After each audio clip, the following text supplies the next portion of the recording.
जयतु शास्त्रम् वंदित सर्व सिद्धे ध्रुवमचलमणोभवंगधुते रक्षामि समय पावड मृमो सुखे विधि बंधम प्रशांत मत गंभीरम विश्व विद्या कुलगुरु अव्ययिक शरणम जिय श्रीमत् सर्वज्ञ शास्त्री।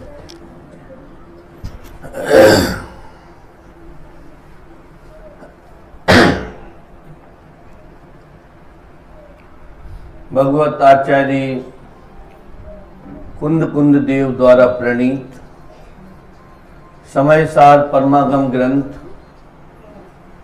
सर्वविशुद्ध ज्ञान अधिकार 3 से 24 से लेकर 3 से 27 नंबर की गाथा तक यहाँ अपना वांचन चलता है।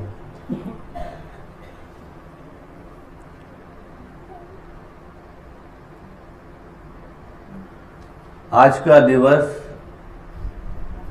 हमारे और आप सबके लिए काफी प्रेरणात्मक है। हम दीपावली क्यों मनाते हैं, क्यों मनानी चाहिए, किस प्रकार मनानी चाहिए। अभी भाई साहब भी कुछ दोष भी बता रहे, कुछ गुण भी बता रहे हैं कि जो आज लौकिक व्यवहार चलता है अब ये कितना ठीक है, कितना गलत है। पहले तो हमारे ज्ञान में एक बात ये सुनिश्चित होनी चाहिए कि श्रावकों का कोई भी पर्व खाने पीने का नहीं होता, राग रंग का नहीं होता, कोई सा भी पर्व हो। ये पर्व भी आप लोगों ने दादा के माध्यम से भी यहाँ अनेकों बार दीपावली की पूरी कथा और भगवान महावीर का पूरा जीवन, गौतम स्वामी का उनका तीव्र पुरुषार्थ, ये सब सुना।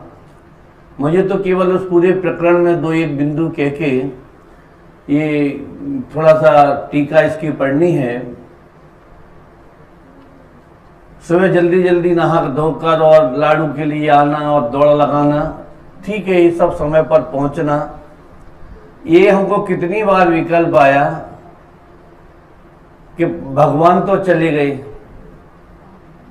और दादा भी ये बात कहते थे कि जो चले गए तो कितना हर्ष का विषय है कि शोक का विषय है। अब हम शोक तो इसलिए नहीं कहते कि हमको ये प्रेरणा देकर गए कि जहां हम जा रहे हैं तुम पीछे से जल्दी आना।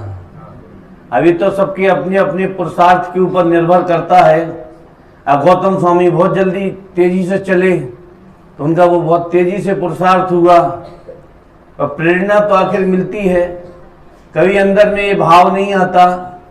अब पूजनों में तो अपन बोलते ही है ना, है निश्चित सिद्ध सुपद मेरा, हे प्रभु कब इसको पाऊंगा। अब कब शब्द जो प्रश्नवाचक लगाते हैं तो भगवान भी तो कह सकते हैं कि हमारा जैसा पुरुषार्थ करोगे तो जल्दी आओगे और भटकोगे तो कभी नहीं आओगे। बाबू युगल जी साहब ने भी सिद्ध पूजन के लास्ट में जयमाला की लास्ट में 4 सुंदर पंक्तियां लिखी हैं। उछलता पौरुष मेरा आज, त्वरित टूटेंगे बंधन नाथ, तेरी सुख सैया बीच होगा मेरा प्रथम प्रभात, बीती विभावरी आज, हुआ अरुणोदय शीतल छांव, झूमते शांत लता के कुंज, चले प्रभु हम अपने उस गांव। देखो उस गांव की याद तो उसको आएगी जिस जीव को ये गांव अपना भाषित नहीं होगा। जब तक तुम्हें ये मेरा मकान, मेरी दुकान, मेरा परिवार, मेरा शरीर, क्या कहा, ये जो राग का परिणाम है, ये मगनता का चिन्ह है, इसमें आनंद आता है, तो उन्हें उस गांव की कभी फिक्र नहीं आएगी। और वो तो केवल एक जैन कुल में हमने उत्पन्न हुए। तो जैसे पंडित टोडरमल जी साहब ने अनंत आदि के अन्यता स्वरूप में लिखा, भगवान के अन्यता स्वरूप में, जैसे अन्य मत वाले करते हैं वैसे अपन भी करते हैं, जैसे वे मांगते हैं वैसे अपन भी कुछ ना कुछ मांगते हैं।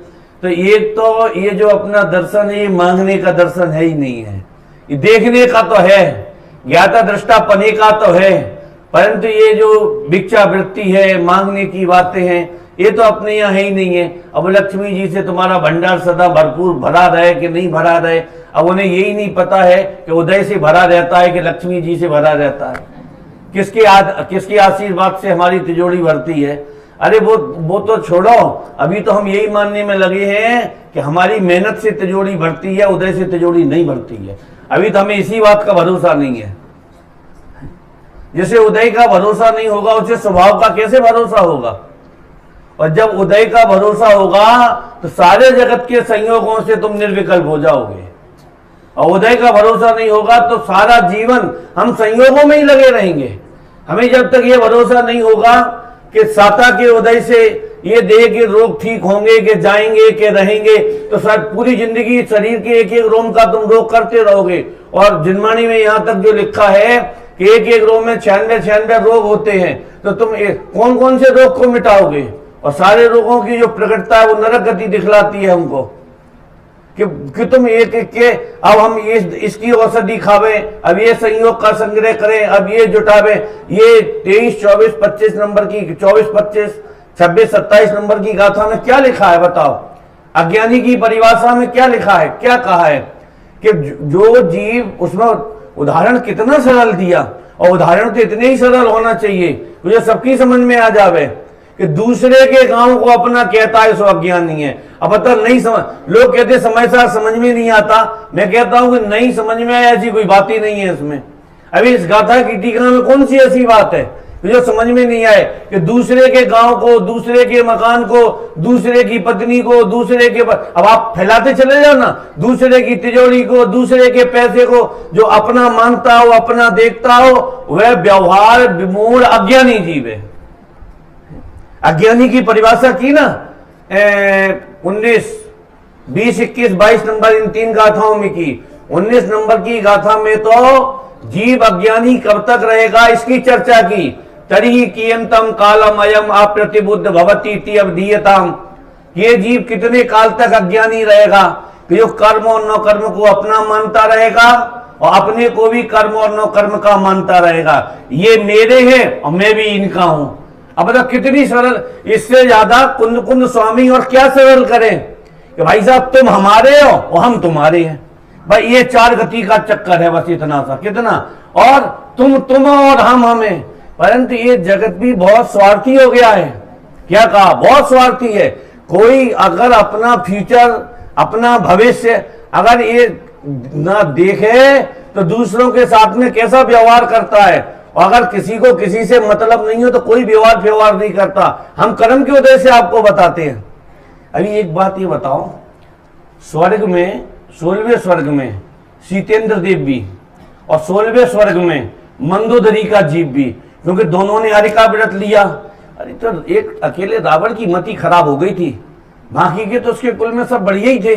देखो भाई मोक्ष चले गए, 18,000 रानियों में वे सबरी स्वर्ग में चली गई, क्योंकि सबने एक साथ दीक्षा ली। और दीक्षा लेने वाला, हरि का बनने वाला कभी नरक और निगोद और ढोर नहीं बनता है। सबरी स्वर्ग में चली गई और भाई, बंधु और पुत्र वे सब मोक्ष में चले गए। एक अकेले जी एक ऐसे थे जो नीचे चले गए। इससे एक बात ये सिद्ध रखो कि कुल से, परिवार से कभी किसी का भला नहीं होगा। तुम जैसी परिणति करोगे वैसी तुम्हारी दशा होगी। हम सोचते साहब इनके कारण हमारा भला रत्ती भर नहीं होगा, मुझे बात तो इसमें दूसरी कहनी है। तो 16वें स्वर्ग में सीता का जीव भी, मंदोदरी का जीव भी। सीता के जीव को विकल्प आया कि रावण कहाँ है, लक्ष्मण कहाँ है, इनको संबोधने का। और वो भी मालूम किनसे पूछा, रामचंद्र जी से, क्योंकि इन्हें भी केवल ज्ञान हो गया था। तो उनसे पूछा कि रावण कहाँ है। हम आपसे एक प्रश्न करते हैं, मंदोदरी को विकल्प क्यों? सीता का तो पूरी पर्याय में सत्यानाश किया रावण ने, सिवाय बर्बादी और बदनामी के अलावा सीता को कुछ नहीं दिया रावण ने। और मंदोदरी को पटरानी बनाया। तो मंदोदरी को विकल्प क्यों नहीं आया कि हमारे जो स्वामी थे, जो रावण थे, वे कहाँ हैं? मंदोदरी पागल थी वो जीव, बुकाई को पूछे रावण के बारे में। क्यों पूछे, क्यों, क्या उन्हें क्या लेना देना? वहां से आएगी स्त्री पर्याय का छेद तो हो ही गया, दीक्षा लेगा वो जीव चला जाएगा। पर सीता को भी रावण के जीव से बहुत काम था, नहीं था? अरे अभी ये पिता बनेगी, वो पुत्र बनेंगे, जो तीर्थंकर बनेंगे, वो गणधर बनेंगे, तो सीता का जीव कैसे नहीं पूछता राम से कि रावण कहाँ है। हम ये बता रहे जीव कितना स्वार्थी है कि अगर हमारा आपसे काम भविष्य में होगा तो आपकी खैर खबर पूछेंगे, और नहीं तुम अपनी रास्ता नापो भैया, हम अपनी रास्ता नापे। आप सोच सकते हो। मेरे को बहुत ऐसा विकल्प आया, ये मंदोदरी का जीव ने क्यों नहीं पूछा, सीता का जीव काय को गया, क्या मंदोदरी के जीव कोई लेना देना था ही नहीं, और सीता के जीव को तो अभी दो चार भाव, दो चार पर्यायों में अभी तो आदान प्रदान करना है। तो हर जीव का ऐसा ही स्वार्थ अगर वहां चलता है तो भाई साहब यहां भी चलेगा। लोग सोचते हैं साहब ये हमारे बारे में बहुत सोचते हैं, कोई नहीं सोचता, उन्हें कोई प्रयोजन सिद्ध करना होगा इसलिए सोचते हैं। मैं तिहूं जग तिहूं काल अकेला, पर संजोग भया भव मेला, चित पूरी कर खिर खिर जावे, मेरे हर्ष शोक कछु नाही, राग भावते सज्जन जाने, द्वेष भावते दुर्जन माने, राग द्वेष दो मम नाही।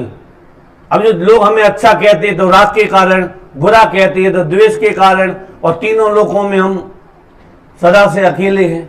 तो अब बताइए अज्ञानी, देखो टीका की पहली पंक्ति क्या लिखी, अज्ञानी व्यवहार विमूढ़ ऐसा देखते हैं, ऐसा मानते हैं। क्या देखते हैं मानते हैं, दो लाइनों छोड़ने के बाद तीसरी लाइन में क्या लिखा, एक ग्राम मेरा। तो इसके लिए हमने वो गाथा याद की थी 20, 21, 22 नंबर की। तो जो 19 नंबर की गाथा में यह जीव अज्ञानी कब तक रहेगा, तो जो कालवाची प्रश्न खड़ा किया तो आचार्य ने अकाल का उत्तर दे दिया कि कब तक रहेगा, इसका जवाब मेरे पास नहीं है।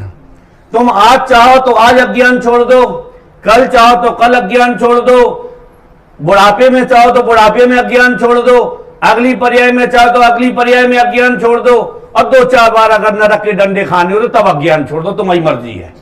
तुम जब क्यों कि तुम जब तक पर को अपना मानना नहीं छोड़ोगे तब तक अज्ञान नहीं छूटेगा। बस सारा खेल तो मान्यताओं का चल रहा है ना।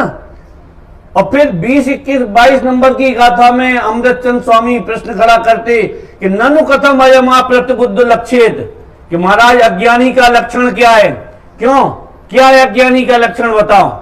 है? एक टाइम खाना, 3 टाइम खाना ये अज्ञानी का लक्षण है, कि दिन में 3 बार कपड़े बदलना ये अज्ञानी का लक्षण है। क्यों, उन्होंने लक्षण क्या दिया, उन्होंने 3 द्रव्यों को तीनों कालों में एकत्व बुद्धि वाले को अज्ञानी कहा। सचित्त, अचित्त और मिश्र, ये 3 हुए ना। सचित्त माने चेतन, अचित्त माने अचेतन, और मिश्र माने दोनों। जैसे मकान, ये मकान मेरा है तो मकान में चेतन भी रहते हैं अचेतन भी रहते हैं, इस प्रकार का। अब वो कहते हैं कि ये 3 प्रकार के द्रव्यों को जो 3 कालों में अपना कहता हो, अपना मानता हो, वो अज्ञानी है। अब ये बात भी ऐसी नहीं है, चाहे नए आए हों, चाहे पुराने आए हों, चाहे युवा हों, चाहे वृद्ध हों, चाहे पहली बार आए हों, और चाहे 40 साल से सुन रहे हों, सबकी समझ में आता है। भूतकाल में कैसा कि साहब ये मकान पहले मेरा था और मैं इस मकान का स्वामी था।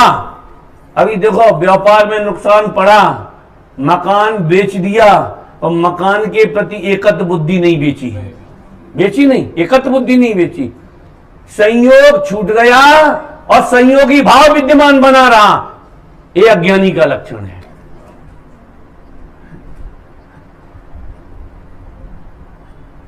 मतलब कहने का आप देखो इसमें कहां कठिनाई आती है।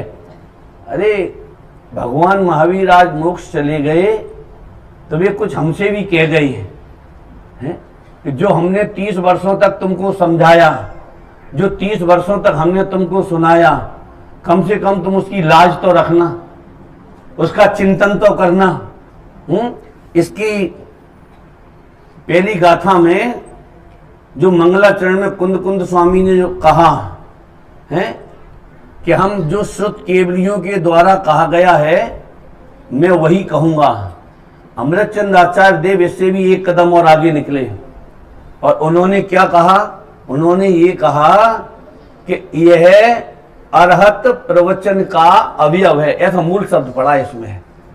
मतलब ये समय सार में अमृतचंद आचार्य देव ने कहते हैं जो एक एक शब्द है वो शब्द मालूम कौन सा शब्द है, जो 30 वर्षों तक भगवान महावीर ने समूह शरण में बैठ के कहा वो शब्द है।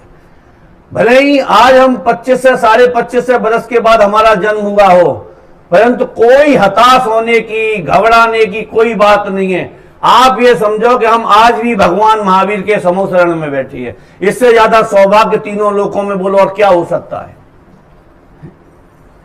कि हम आज भी भगवान महावीर भले ही सिद्धालय में बैठे हैं, जैसे है ना अपन रिकॉर्डिंग कर लेते हैं, और जैसे गुरुदेव है अभी उनका स्वर्गवास हो गया, तो जब उनकी अपन सीडी सुनते हैं तो अपने को लगता है गुरुदेव अपने पास में नहीं है, ऐसा लगता है कि गुरुदेव बिल्कुल बगल में बैठ के हमको समझा रहे हो।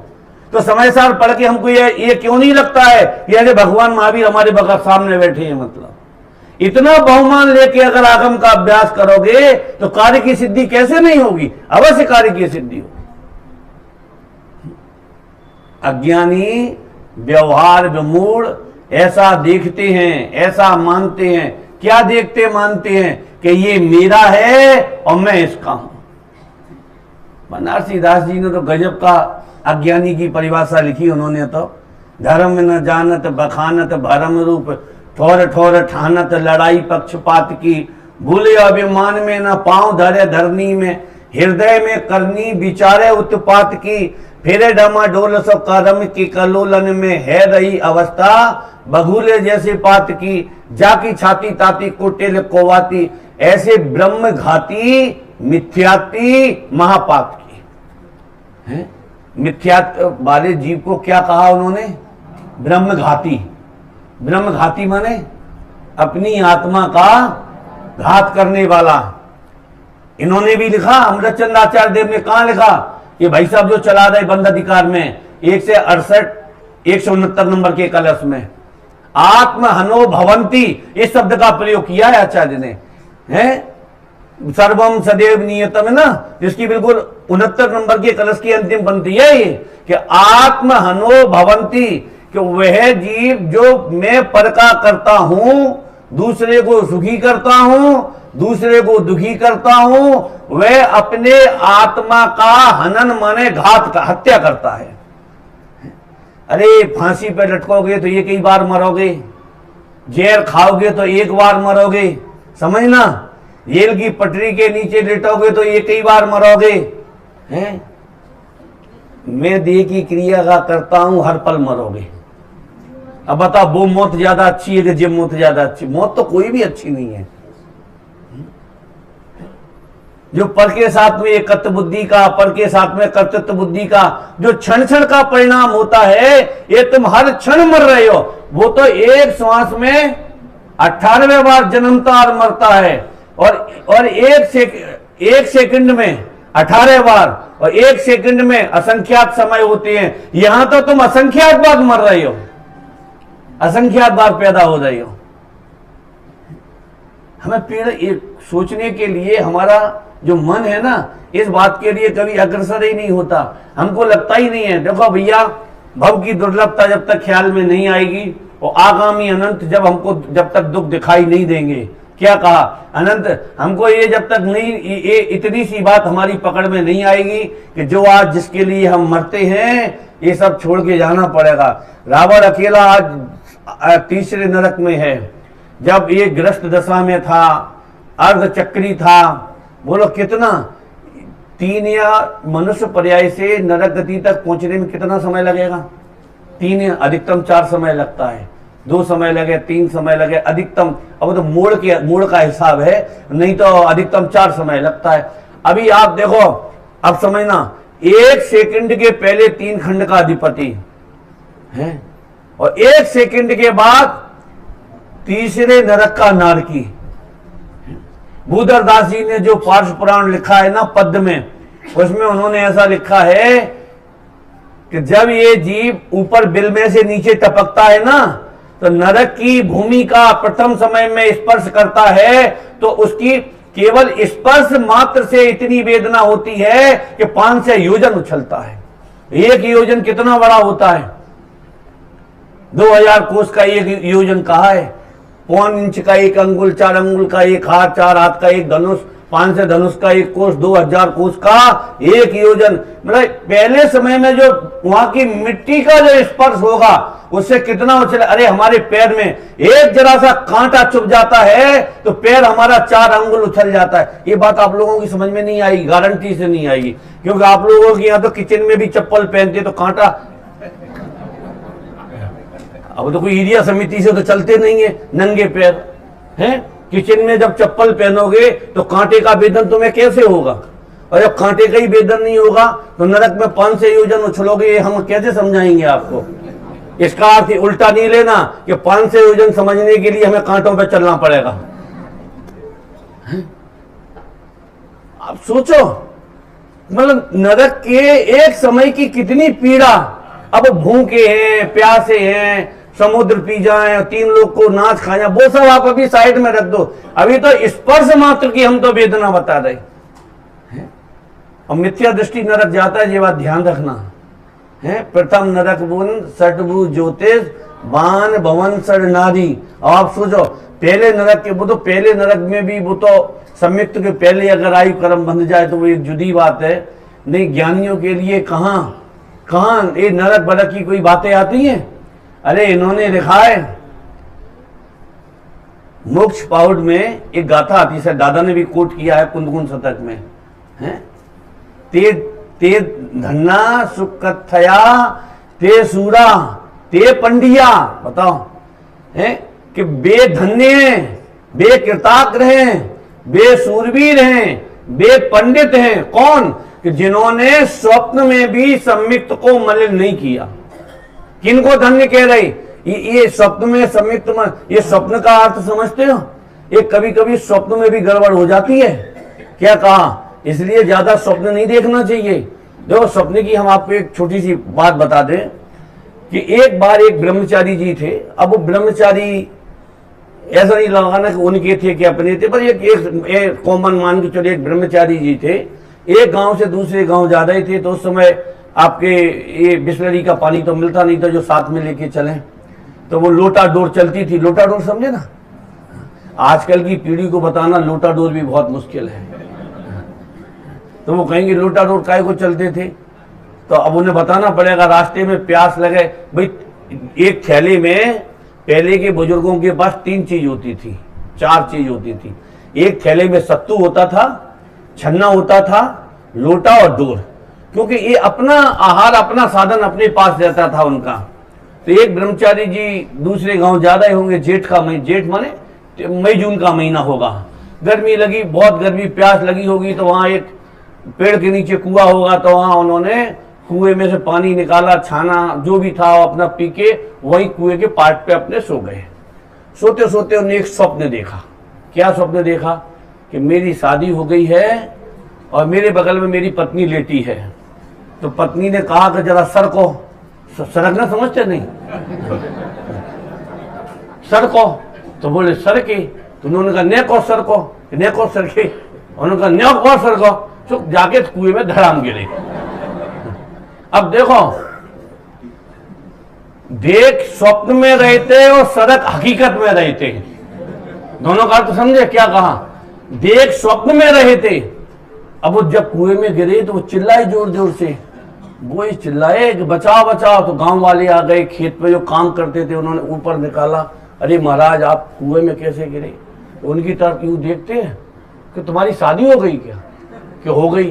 कि तुम जिंदा हो? हमारा जिंदा है। हाँ, शादी हो गई और तुम जिंदा हो? हम माने नहीं सकते। नहीं, क्यों? अरे हमने स्वप्न में की थी तब कुएं में गिर गए, तुम शादी हकीकत में करके जिंदा कैसा? ये मेरी समझ में नहीं आता है।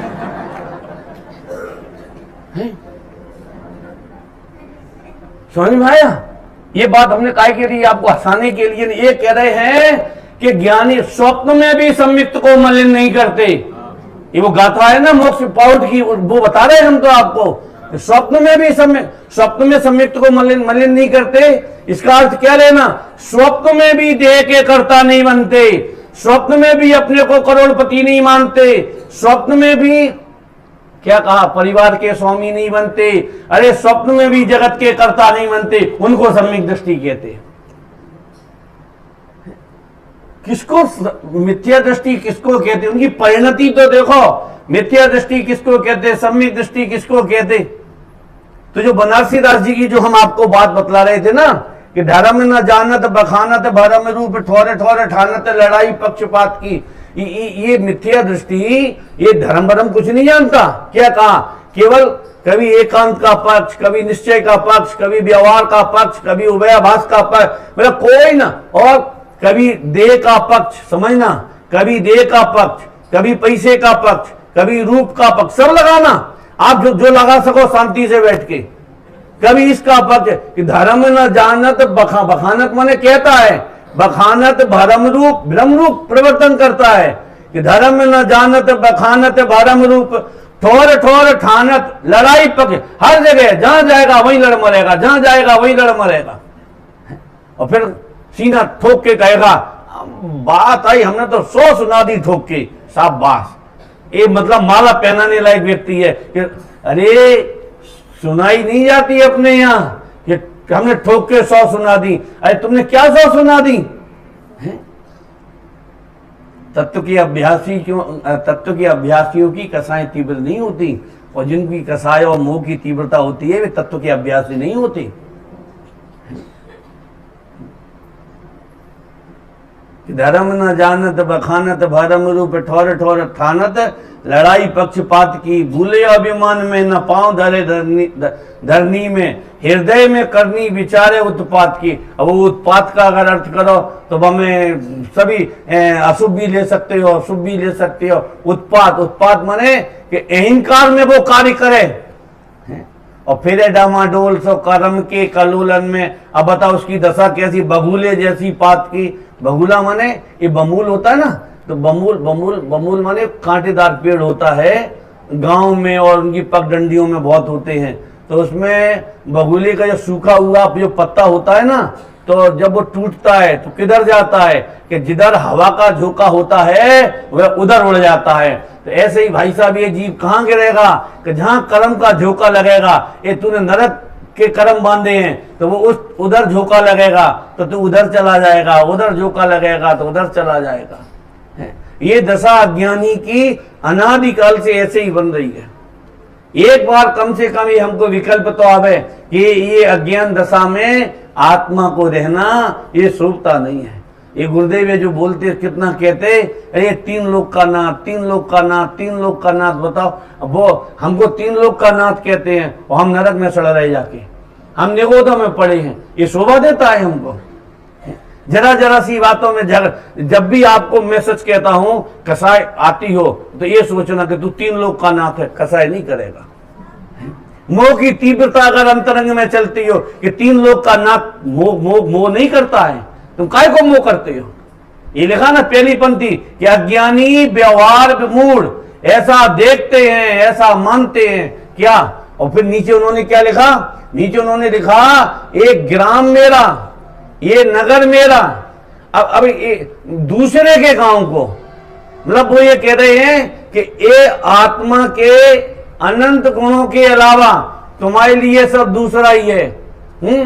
हम आपसे पूछे भैया स्वास्थ्य कैसा है आपका, तो आपको ये लगता है ये दूसरे की बात पूछ रहे हैं, ये लगता है ये हमारी ही बात पूछ रहे हैं। हमें शरीर दूसरा लगता ही नहीं है, शरीर का परिणमन दूसरा लगता ही नहीं है। देखो भेद विज्ञान तो भैया उसका नाम है कि हमें जगत का परिणमन अपना परिणमन नहीं दिखे तो समझना कि भेद विज्ञान सही चल रहा है तुम्हारा। देह का परिणमन अपना परिणमन नहीं दिखे, क्या कहा, देह का परिणमन अपना परिणमन नहीं दिखे, पैसे का परिणमन अपना परिणमन नहीं दिखे। पैसे का परिणमन माने आए तो आए और जाए तो जाए। अब वो तो परिणमन नहीं तो हो रहा है भाई, कोई वस्तु आती जाती नहीं है, केवल परिणमन होती है। पैसे का परिणमन अपना परिणमन नहीं दिखे, परिवार का परिणमन अपना परिणमन नहीं दिखे, तो भेद विज्ञान है नहीं, काय का भेद विज्ञान है। जरा जरा से परिणमन में तो हम उछलने लगते हैं। जो जगत के कार्य हमारी इच्छा के विरुद्ध हो जाएं, और फिर देखो हमारा चित्त, हमारा मन क्या कहता है, क्या सोचते हैं हम उसके बारे में। उस समय तो ये विचार आना चाहिए कि जब देह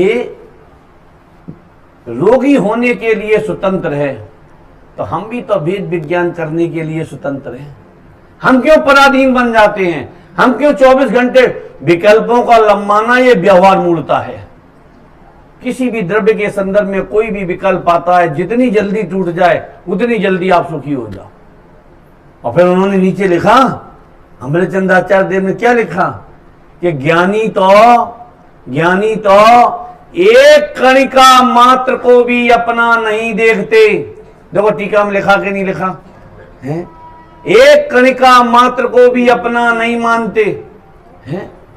कणिका शब्द का प्रयोग किया आचार्य ने, और जिसको मूल गाथाओं में परमाणु शब्द का प्रयोग किया। ये कणिका अब देखो, जो कणिका को अपना मानता होगा, एक कणिका का भी जो स्वामी बनता होगा, वो तीनों लोकों का स्वामी बनता है। ध्यान रखना, ऐसा नहीं होता है कि हम इसके स्वामी बने और इसके स्वामी नहीं बने, इसके स्वामी बने और इसके स्वामी नहीं बने। ये बात कब तक समझ में नहीं आएगी? जब तक तुम्हें शरीर, संयोग, भोग, परिग्रह, जब तक ये तुम्हें बोझा दिखाई नहीं देंगे, तब तक ये कणिका शब्द का अर्थ समझ में नहीं आएगा। हमें शरीर बोझा लगता है, धो रहे हैं, परिग्रह बोझा दिखाई देता है। अरे जिसे आचार्यों ने बोझा कहा, बोझा समझते हो? बोझा किसे कहते हैं? आप 20 किलो वजन उठाने की सामर्थ्य है, हम 1 कुंटल माने 100 kg, 100 किलो वजन आपकी खोपड़ी पे रख दे, वो कह रहे जहां से बंबई पैदल जाओ। अभी लगे बोझा किसे कहते हैं? अरे यहां से बंबई तक तो पैदल फिर भी रुक रुक के सेंता के माने आराम कर करके पहुंच भी जाओगे। पद्म पुराण में एक इतना बढ़िया दृष्टांत दिया आचार्य ने। वो रामचंद्र जी की लक्ष्मण के संदर्भ 6 महीने रखे रहे ना, तो वो विभीषण उनको वैराग्य का पाठ पढ़ा रहा। किनको? रामचंद्र जी को। और पढ़े थोड़े ही, क्योंकि काल अवधि आए बिना कौन किन्हें पढ़ा सकता है। सब अपनी अपनी राग का पोषण करते हैं। तो वो उन्हें बता रहे, तो उन्होंने कहा, और जो खड़े थे वहाँ सामंत वगैरह, कि आपकी सुनते क्यों नहीं है?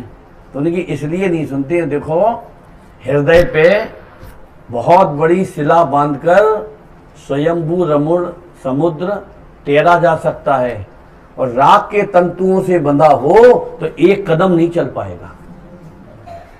समझ में आया क्या कहा? हृदय पे शिला बांधकर समुद्र तैरा जा सकता है, परंतु जो राग की डोरी, जबकि राग की डोरी दिखती नहीं है, वेदन में आती है, और बाह्य की सांकल या डोरियां दिखाई देती हैं, परंतु उनके प्रति अंदर में उपेक्षा भाव होता है। अब जैसे उसमें वैराग्य भावना में मेरी ऐसा बात है ना, तन कारागृह बनता बेड़ी परिजन जन रखवारे। हमें ये बताओ, किन को कारागृह दिखाई देता है, किन को बेड़ी दिखाई दे? उछल के तो शादी करता है तो कहता है बेड़ी से बंधने जा रही है। कोई कहता है? कोई नहीं कहता कि तन कारागृह बनता बेड़ी परिजन जन रखवारी है। अरे तुम भागने जाओ, अगर तुम घर से 2 घंटे के लिए निकल जाओ, जैसे जो लोग अपने परिवार को वहां छोड़ के आए बंबई में, और यहाँ आके बैठे, कितने दिन को जा रही, कौन सी गाड़ी से जा रही, कब आओगे, क्या कहा? और उस दिन आपकी गाड़ी मिस हो जाए और आप टाइम पे घर बंबई नहीं पहुंचो तो 36 फोन आ जाएंगे कि तुम तो कह गए थे हम इतवार को आ जाएंगे, आज सोमवार हो गया, तुम्हें तो घर की चिंता नहीं है, फलाना नहीं है, ढिकड़ा नहीं है। कहते 100 सवालों के जवाब देते फिर मतलब। तो ये परिजन जन, ये रखवारे हैं। रखवारे समझते हो कि भागना चाहो तो भागने नहीं देंगे तुम्हें। ये स्वरूप है मोह का, हम क्या करें? मोह से भागा नहीं जाएगा, वो तो मोह को तोड़ा जाएगा।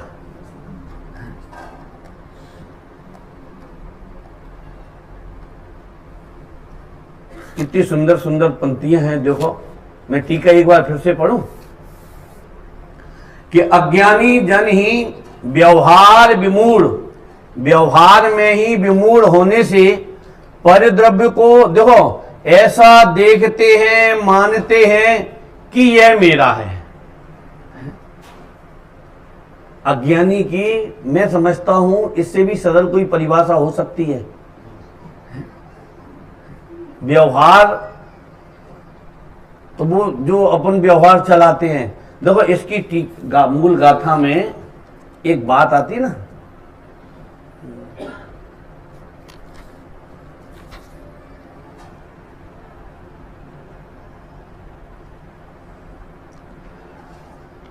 भाषणी शब्द का प्रयोग कहा जाता है, व्यवहार में यह मेरा है ऐसा कहा जाता है, तो कहने में तो कोई बुराई थोड़ी ही है, तो कहा तो जाएगा ही है। दाहोद के कन्नू भाई थे ना, तो हमने तो एक ही बार सुना और एक ही बार उनको देखा था। सन 90 में हमारे यहाँ भिंड में आई थी, तो जिस समय परमागम मंदिर का शिलान्यास था सन 1990 में, कितने साल, 34 साल पुरानी बात है। तो वो आए थे, तो छोटा था, तो भाई एक बात उनकी आज तक याद रही हमको। वो कहते थे कि देखो, कहने की छूट और मानने की मनाई। वे रोज दिन में 10 बार ये बात बोलते थे प्रवचनों में कि कहने के मतलब ये पत्नी मेरी है, ये छूट है कहने की, और मानने की मनाई माने मानोगे नहीं तुम, मानना नहीं, मतलब कहना अलग बात है, कहने की छूट है। ये मकान किसका है कि मेरा, खूब कहो कोई दिक्कत नहीं है, मानोगे नहीं। तो लोग कभी उस समय तो प्रश्न भी करते थे, ऐसे कैसे हो सकता है, मतलब कहने की छूट दे रहे हो, मानने की, मतलब रसगुल्ला तुम्हें दिखाएंगे पर खाने नहीं देंगे, ये कोई बात है? अरे तुम्हारी डायबिटीज 6 से है तो दिखा भी काय को रहे, हमें ये बताओ, फालतू मन खराब और कर रहे हो हमारा। तो हमसे यही कह दो ना सीधा सीधा, तुम दीक्षा ले लो। तुम एक और तो ये कहते हो अपने घरे जाओ, प्रवचन खत्म हो गया, और फिर ये कह, और साथ में ये भी कह रहे हो कि अपने घरे तो जा रहे हो पर भाई अपना मत मानना। ये कौन सी बात हो गई कि कहने की छूट और मानने की मनाही? एक कन्नू भाई हर प्रवचन में कम से कम 10 बार बोलते थे ये बात, तो वो बात आज तक। तो हमको जब ये बातें सब पढ़ी, हम देखो तो कि व्यवहार है, व्यवहार है, और व्यवहार के प्रति ऐसा नहीं है कि मतलब हो ही नहीं, मकान है ही नहीं, परिवार है ही नहीं, ये नहीं है, पर मान मतलब उसमें स्वामित्व बुद्धि नहीं हो गए। अब देखो भैया, संयोग तो उदयाधीन है, उदय के अनुसार मिलेंगे। तुम छोड़ोगे और तुम्हारा पुण्य का उदय होगा तो अभी तुमसे चुपकेंगे संयोग तो, और पाप का उदय होगा तुम इकट्ठा करोगे तो भी संयोग तुमसे भागेंगे, तो भी भागेंगे, छोड़ छोड़ के भागेंगे तुमसे। तो इसमें संयोगों के आने में जाने में हमारा कोई दायित्व नहीं, कोई कर्तव्य नहीं, कोई पुरुषार्थ नहीं, कोई विकल्प नहीं, कुछ काम नहीं आता है। और मानना ना मानना ये हमारी श्रद्धा की चीज है, स्वतंत्रता की चीज है, इस पे हमारा पूरा अधिकार है। हम किसे अपना माने, किसे अपना नहीं माने, क्या कहा। अब जैसे अब तो थोड़ा कम है, नहीं पहले बहुत था, फिर आप तुम किन्हें नमस्कार करते हो, कितना झुकते हो, किन्हें नमस्कार करते हो। एक बताओ, हम किसी को भी नमस्कार करें या नहीं करें, झुके या नहीं झुके, ये तो हमारी श्रद्धा की चीज है ना। अगर हम तुमसे ये कहें कि तुम नमस्कार मत करो तो हमारी गलती है, पर जो हमारी अपनी स्वतंत्र चीज है उस पर भी हमारा अधिकार नहीं है।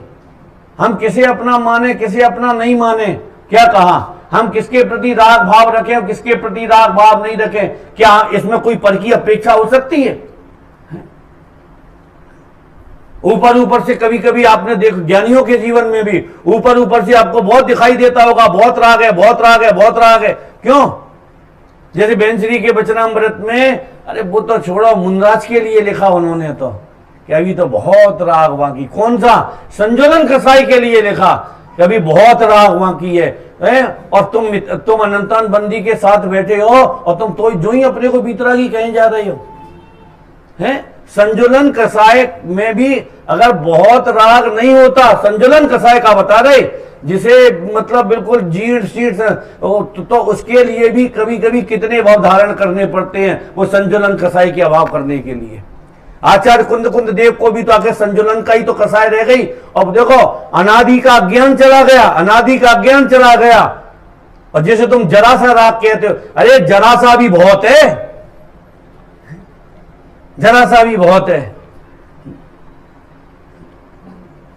1,000 वर्ष तक खड़े रहे, काहे के लिए? वो जरा से राग को मिटाने के लिए। तुम जिसको जरा सा कहते हो, तो अब हम कहते सब अपना अपना सोचो। यहाँ तो अनंतानबंदी का, मिथ्यात्व का, एकत्व बुद्धि का, कर्तृत्व बुद्धि का, यहाँ कितना बैठा है बोलो। तो हमें कितनी मेहनत, जब वे जरा से राग के लिए 1000 बरस खड़े रहे, 1000 बरस तक है, और हमें अनंतानबंदी का राग मिटाने के लिए बोलो कितने पुरुषार्थ की जरूरत है, मतलब कितना भेद विज्ञान की आज हमको जरूरत है। किसी भी चीज को, किसी भी प्रकरण को इतना हल्के से नहीं अपने को लेना चाहिए। जब मैंने ये चीज देखी, कभी तो बहुत राग, हमें देखो तो योगी स्वतम के इनके राग को भी कितना राग बता रहे, तो अपने पास तो वे पूरा ही बैठा है। एक फुंसी हो जाए, जरा सी फुंसी हो जाए, फुंसी समझते ना, वो ट्यूमर जैसी होती फुंसी हो जाए, तो वो ये नोगेरा होता है ना, ये नाखून में हो जाए, उसमें जब पस पड़ता है वो टप टप टप टप वो ऐसे चलती है, तो वो वेदना पीड़ है। तो जिसको फुंसी की टपकन से रात भर नींद नहीं आई हो, तो जो कैंसर लेके पेट में बैठा उसका क्या हाल होता होगा सोचो, उसे कितनी आकुलता होती होगी। तो जरा सी वो पंडित साहब ने, ब्रह्मचारी रविंद्र जी ने वो वीतराग पूजन लिखी ना, तो उसमें चारित्र मोह के राग के लिए किस शब्द का प्रयोग किया, खटकती है राग आदि परिणति विकाली।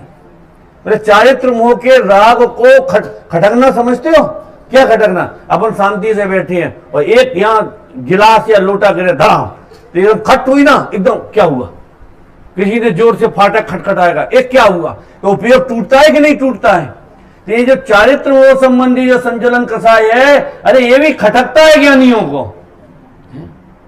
तुम्हें अनंतानबंदी राग कैसे नहीं खटकता, यही बड़ी विचित्रता वाली बात है। मुझे भैया कैसे हो, नहीं बहुत बढ़िया है। अब बताओ, अनंतानबंदी लेके बैठा, मिथ्या तो पेट में कैंसर लेके बैठा के बहुत बढ़िया है, काहे के बढ़िया हो तुम, किस चीज के बढ़िया हो बताओ।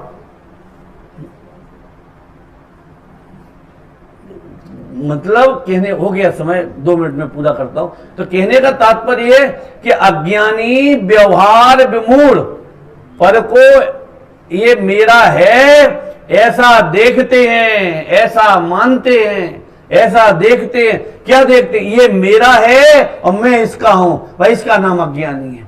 और ज्ञानी की परिभाषा के लिए क्या, कितनी सुंदर पंक्ति लिखी, ऐसी है, आप 24 घंटे विचार करो। ये पंक्ति मैं तो ये कहूंगा भगवान महावीर के पास जाने की पंक्ति है?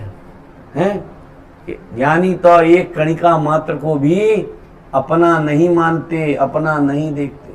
अरे क्या देखे, जो अपना है वो अपना देखते हैं, जो तुम्हारा है वो तुम्हारा देखते हैं। विशिष्ट